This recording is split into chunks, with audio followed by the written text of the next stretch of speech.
Jadi kalau orang mengaku beragama masih korupsi, masih melakukan pengkhianatan, masih mencabuli muridnya, itu udah gak beres itu. Kan jelas di Quran. Fa amal ladina syaku fa finar lahum fiha zafirun wa saikun. Neraka itu tempat di mana kamu masih bernafas. Jadi itu neraka itu diciptakan oleh pikiran sendiri. Betul nggak? Padahal can kejadian. Karena di depan kita itu pikiran terus dan ego, bukan kesadaran. Kata Allah di Quran, selamat tinggal dalam neraka. Neraka ciptaanmu sendiri. Apa sebenarnya neraka itu? Neraka itu keterpisahan kita dengan Allah. Tidak sadar kemanunggalan kita dengan dirinya.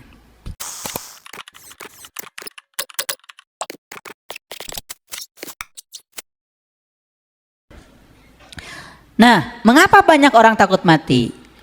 Saya tadi kan bergurau. Ya memang seperti anak kecil. Anak kecil usia 3-4 tahun dimandikan, dibedakin, kasih wangi-wangian. Anak kecil kan gitu ya, kasih bedak, kasih apa? Kasih minyak kayu putih, wangilah, wangi anak kecil ya. Taruh aja di halaman depan. Ibu balik lagi ke dapur masak.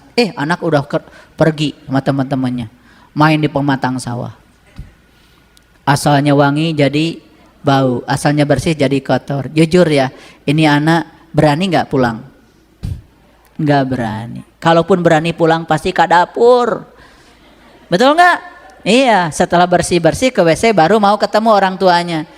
Kira-kira begitulah gambarannya. Ya, kenapa banyak orang yang takut mati?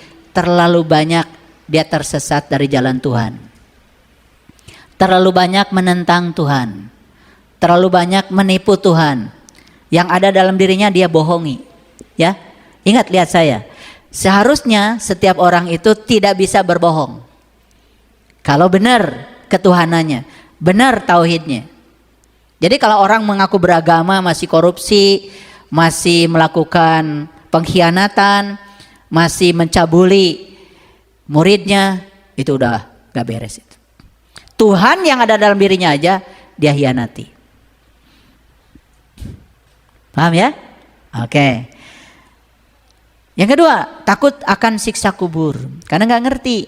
Dikiranya siksa kubur itu nanti. Padahal udah tersiksa sekarang. Ya, setik-setik nyeri hati, setik-setik kehel. Betul gak? Ya, batur nu meuli mobilna maneh nu riweuhna, betul nggak? Eta siksa kubur teh padahal udah ada, udah kasiksa di dia, betul nggak? Nah, lihat saya semua Bapak Ibu, siksaan itu hanya akan terjadi ketika kita tinggal di ruang sempit. Sempit pengetahuan, sempit hati, sempit dada, tidak bisa lapang menerima apa. Ledakan kecil aja sangat berbahaya di ruang sempit, apalagi ledakan besar. Tapi kalau ruangnya sudah luas, ledakan besar pun tidak berbahaya. Jadi masalah kita sekarang ini harus meluaskan ruang supaya tidak terjadi siksa kubur. Paham? Ya. Apakah meluaskan ruang itu menambah berat badan? Tambah hese ngalengkah. Betul nggak? Meluaskan ruang itu meluaskan pengetahuan, meluaskan cinta, meluaskan keadilan, meluaskan pengabdian, meluaskan kesabaran. Itu yang diluaskan. Nah, harusnya dari pengajian ke pengajian itu bukan tambah sempit, harusnya tambah luas. Kalau Bapak Ibu ngaji ke Miskatul Anwar, pulang dari sini malah mudah menghakimi orang lain. Eureun tong ngaji di dieu. Tapi kalau pulang dari sini Bapak Ibu tambah luas.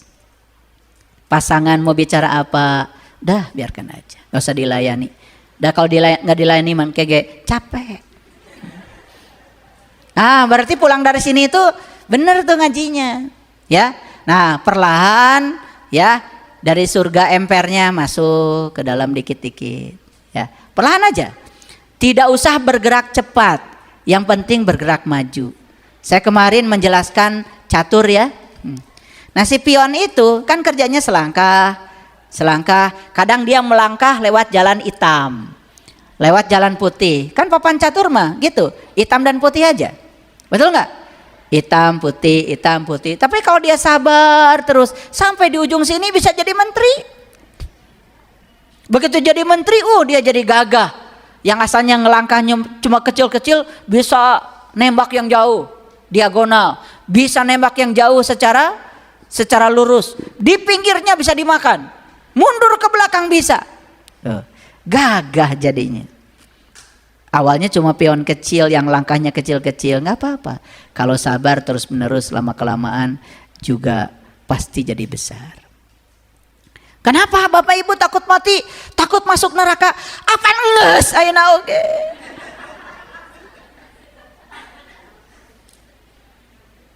Kan jelas di Quran. Fa amal ladina syaku fa finar lahum fiha zafirun wa saikun. Neraka itu tempat di mana kamu masih bernafas. Dan dijieun ku sorangan atuh neraka teh. Betul enggak? Tong init. Bisi macet. Apaan can init maneh teh? Nah manusia eta ku macet. Ari begitu init mah ternyata teu macet. Jadi itu neraka itu diciptakan oleh pikiran sendiri. Betul enggak? Padahal can kejadian. Karena di depan kita itu pikiran terus dan ego, bukan kesadaran. Apa-apa jadi masalah. Coba perhatikan saya, ya. Kan ada orang, omongan orang lain dipikirin. Padahal orang lain itu tidak membicarakan kita, tidak. Dia itu ya sedang membicarakan persepsi dia tentang kita, bukan tentang kita. Persepsi dia tentang kita.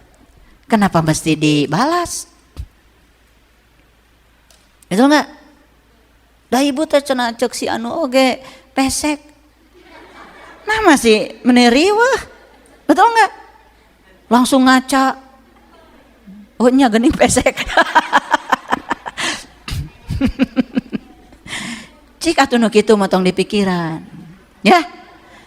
Sekarang kita terus belajar untuk mengabaikan. Ya. Jadi diri sendiri. Jangan semua ditanggapi capek hidup itu, capek lelah. Neraka. Nah, terikat dengan harta, keluarga, status sosial. Karena kita mengira nih, kalau kita mati itu berpisah. Karena kita menyangka diri kita tubuh. Padahal diri kita kan tidak mati. Leluhur-leluhur kita itu enggak mati. Bahkan bisa jadi bersama kita, bahkan bisa jadi masuk lewat aliran nafas kita. Bisa jadi. Kan sudah nyatu jadi energinya. Betul nggak? Bahkan ketika kita napas masuk, siapa tahu beliau juga ikut napas kita bersama kita. Karena kita tidak punya pengetahuan, jadinya seolah-olah itu keterpisahan. Terikat pada harta. Mohon maaf Bapak Ibu. Punya harta banyak, tetapi tidak mau digunakan untuk berbagi. Betul nggak? Syok atuh, berubah sekarang mah ya. Nah selanjutnya, mengapa banyak yang takut mati? Ada ketidaktahuan akan keadaan setelah mati. Gak tahu. Udah saya jelaskan nih sedikit, walaupun baru pengetahuan. Apalagi kalau sudah mengalami. Ya, gak ada lagi rasa takut, rasa khawatir, rasa cemas, rasa sedih. Yang ada apa? Cuman rasa damai dan bahagia. Dan itu yang kemudian menarik semua potensi-potensi yang sama dengan frekuensi kita. Datang mengalir ke dalam kehidupan kita. Damai menarik kedamaian. Kebahagiaan menarik kebahagiaan. Ketenangan menarik ketenangan. Coba, ketakutan menarik ketakutan. Kecemasan menarik kecemasan. Kesedihan menarik kesedihan. Jadi semua yang datang dalam kehidupan kita sebetulnya kita sendiri yang menariknya. Paham sekarang? Ada keterikatan emosi, takut meninggalkan orang-orang yang dicintai. Aduh, moal bisa botram deui. Dasar tukang botram. Betul nggak? Bapak Ibu lihat saya. Semua yang dikumpulkan oleh semesta dengan kehidupan kita yang sekarang adalah orang-orang yang berulang kali pernah ngariung bersama kita di kehidupan yang dulu. Cuman berganti casing, berganti peran. Masih jiwa yang itu-itu saja sebetulnya. Cuman karena kita lolong, bonconong, tidak bisa melihat, seolah-olah yang datang ini adalah yang baru. Padahal itu adalah orang-orang yang dikumpulkan kembali. Kan botram lagi. Betul nggak? Betul? Dah hayang kieu cenah wajahna. Kan sudah dibilang di ayat tadi, akan aku jadikan khalqan akhar, makhluk yang lain. Ya, mungkin masih manusia wajahnya beda, mungkin masih manusia perannya berbeda, atau jatuh ke lembah kebinasaan. Makanya di Quran dikatakan, ya, barang siapa yang memutus hubungan dengan manusia, memutus hubungan dengan Allah, maka dia akan jatuh ke lembah kebinasaan. Salah satunya adalah dia bisa jatuh ke tubuh-tubuh yang lebih rendah. Makanya jaga persahabatan, jaga persaudaraan. Apalagi cuma karena masalah harta, masalah uang. Ya Allah, kadang-kadang ego tuh suka begitu ya. Masalah sedikit aja dibesar-besarkan. Tong wawuh seumur hirup tuh. Dikiranya begitu tuh benar, padahal dia sedang menutup jalannya sendiri. Ya. Yang ketujuh, faktor psikologis dan trauma. Ya, bisa jadi ada riwayat penyakit yang serius, gangguan kecemasan, ya. Iya, gering wae geus sakieu rasana, komo maot. Nah, bahkan ditakut-takuti, maot teh rasana kieu. Bari jeung manehna ge hirup keneh. Dipercaya tanu kitu. Betul enggak? Iya, cenah. Ya. Bapak Ibu, mati itu cuman melepaskan napas yang terakhir. Gitu aja. Ya, gitu aja. Pengen dilebihkan sama saya? Mati itu apa? Bapak Ibu sudah merasakan sekarang melepaskan nafas? Tuh, kitu ta rasana teh. Nafas masuk kitu rasana, nafas keluar kitu rasana. Asup deui kitu, keluar kitu. Tah nafas itu mati itu cuman keluar enggak masuk lagi. Kumaha rasana? Kitu Paham maksud saya? Paham? Iya, wah diceritakeun kieu. Jadi agama teh jadi nyingsieunan we. Ya. Biar lengkap pakai hadis ngajinya. Ini hadisnya dari Ibnu Majah. Ya. Ini yang menceritakan Siti Aisyah. Sesungguhnya Rasulullah telah bersabda, barang siapa yang suka bertemu dengan Allah, maka Allah pun suka bertemu dengannya. Barang siapa yang benci bertemu dengan Allah, maka benci bertemu dengannya. Jadi bayangkan ya, dalam kehidupan sekarang ini, ya, kita tidak tahu cara bertemunya gimana. Tidak cinta pertemuan itu. Malah justru kita ini, ya, mengikuti orang-orang yang nggak boleh ketemu Allah. Kan begitu ya? Nah, terserah. Kalau kita membenci pertemuan dengan Allah, ya Allah juga tidak akan mau, ya, bertemu dengan kita. Kan ayatnya juga di Quran surat Al-Ankabut ayat 5, man kana yarju liqa Allah fa inna ajalallahu la'at. Barang siapa yang berharap jumpa dengan Allah, waktu yang dijanjikan pasti datang. Di Quran surat Yunus ayat 7 ada kebalikannya. Innalladzina la yarju liqa'ana wa radu bil hayati dunya wajma'annu biha walladzina hum an ayatina ghafilun ulaika ma'wahumun nar. Barang siapa yang tidak berharap jumpa dengan Allah, kata Allah di Quran, selamat tinggal dalam neraka. Neraka ciptaanmu sendiri. Apa sebenarnya neraka itu? Neraka itu keterpisahan kita dengan Allah, tidak sadar kemanunggalan kita dengan dirinya. Ini yang dikatakan Rasulullah. Ya. Nah, kemudian ada sahabat bertanya, ya Rasulullah, apakah kebencian bertemu dengan Allah itu karena benci terhadap kematian? Kata Rasulullah, kita semua membenci kematian. Rasulullah menjawab, bukan. Hal itu akan terjadi pada saat dia mau mati. Apabila diberitakan kepadanya dengan berita gembira bahwa dia akan mendapatkan rahmat Allah dan pengampunannya, maka dia suka bertemu dengan Allah. Dan apabila diberitakan kepadanya bahwa dia akan mendapatkan siksaan Allah, dia benci bertemu dengan Allah, dan Allah benci bertemu dengannya.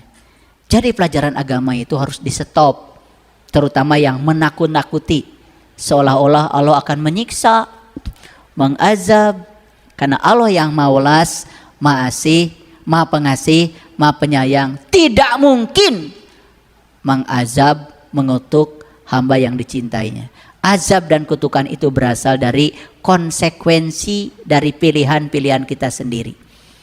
Jadi azab dan kutukan itu bukan dari Allah, tetapi diundang oleh kita, ditarik oleh kita dari perilaku kita sendiri. Kan Allah bilang, segala musibah bukan dariku, tapi itu adalah hasil dari kesalahan tanganmu sendiri.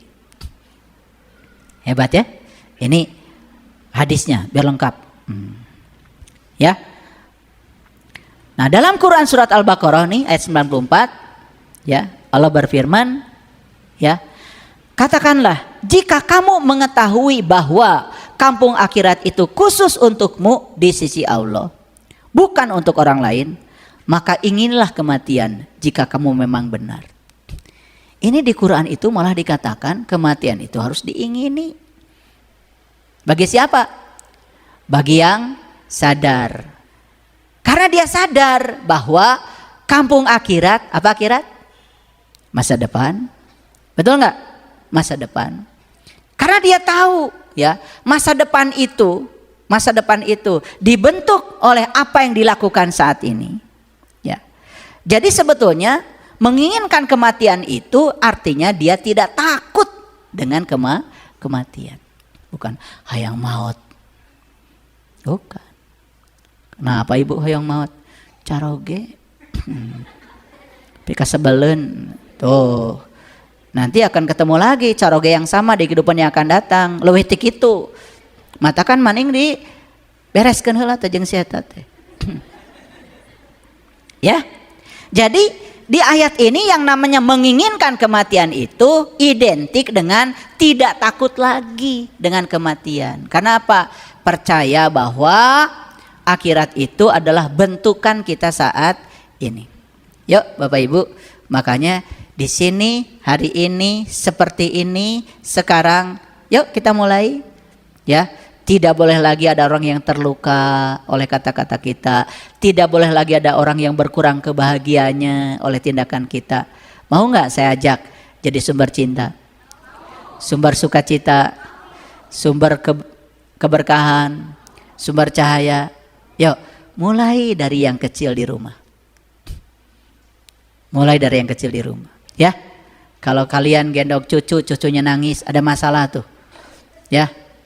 Eta incu wae digendong ku maneh mung. Saha atuh maneh teh? Betul enggak? Ya. Kalau cucu dari kejauhan sudah manggil kakek, nenek, itu berarti beres tah iman teh. Ukur iman mah gampang make incu. Enggak usah dihitung tahajudnya berapa rakaat, lieur. Lihat aja, bagus atau tidak hidup kita. Apakah kita dirindukan oleh orang-orang yang di rumah kita? Bagus tidak hidupan kita? Kata Rasulullah, tanya tetangga kita, apakah mereka tidak merasa terganggu dengan kehadiran kita? Kalau tetangga rindu di rumah kita, itu tandanya kamu ahli surga. Yang dirindukan bukan rumahnya, yang dirindukan adalah yang punya rumahnya. Datang ke rumah, disuguhi, dimewahkan, diistimewakan, dimuliakan. Sahanu teu sono atuh pamik itu. Laras teh? Ieu mah dulur jauh datang ke daerah naon ka dia. Buang pinjaman duit. Tah eta. Gancang nu kitu maotna teh. Ya. Da segala dipikiran, ya. Itu dulur datang teh lain bunga. Ieu mah kalau disangka nginjem duit. Atau didang nginjemna ge teu naon, ari aya mah. Betul nggak? Masa tidak bahagia menolong orang yang kesusahan? Nih uang kalau dipakai menolong orang yang kesusahan, uang juga bahagia. Dan kalau uang dibahagiakan oleh kita, perhatikan saya, itu uang pasti mencari jalan untuk datang ke tempat kita. Akan mencari jalan. Dia pengen datang ke rumah kita, betah. Tapi uang yang pernah dipakai untuk menyakiti orang lain, dia akan mencari jalan untuk pergi dari rumah kita. Jadi ini pengumuman ya buat yang tidak punya uang. Buah-buah eta duitnya tebetaheun di imah teh. Betul nggak? Iya ada eta, mun aya datang batur. Punten atuh ibu, nyongkeun tulung 1 juta. Artos di mana? Abdi mah babora teu gaduh artos sakitu. Eta duit sakitu loba di bawah bantal. Tah eta teh duit teh bakal neangan jalan. Ya, isukna teh motorna katabrak. Sok aja perhatikan saya. Pasti cari jalan teh. Atuh tungtung nama duit di bawah bantal ke tukang ke bengkel. Betul enggak? Nabrak jelema deui. Tah si duit teh neangan jalan ke rumah sakit, tungtung nama da potong sukuna. Cok, percaya sama saya. Jadi uang aja perlu persahabatan dengan kita. Kita memperlakukan uang seperti apa? Sumber kebahagiaan atau sumber penderitaan? Banyak orang yang punya uang dengan kepelitannya, kekikirannya, malah justru dia kaya tapi malah justru banyak menyakiti orang lain. Harusnya kalau dia kaya, buka lapangan kerja. Biarkan orang lain sebanyak-banyak yang bekerja di dia. Kan asik. Jadi manusia yang berguna. Itu yang dikatakan walal akhiratu khairul laka minal ula. Tah jaga teh kumaha ayeuna. Isuk pageto teh kumaha ayeuna, Bapak Ibu. Masa kita mau mengulang peristiwa yang sama? Udah kejadian mah udah. Kita putus di sini. Terakhir dari saya. Masih takut kematian? Alhamdulillah. Berhasil berarti pengajian hari ini ya. Ya. Alhamdulillah. Jadi ketika kita sudah tidak takut lagi dengan kematian, karena kita sadar sesadar-sadarnya bahwa diri sejati kita tidak akan pernah mati, maka itu sudah cukup sebagai pengetahuan. Sebagai pengetahuan selanjutnya harus menyaksikan, harus merasakan, harus membuktikan. Terima kasih. Assalamualaikum warahmatullahi wabarakatuh.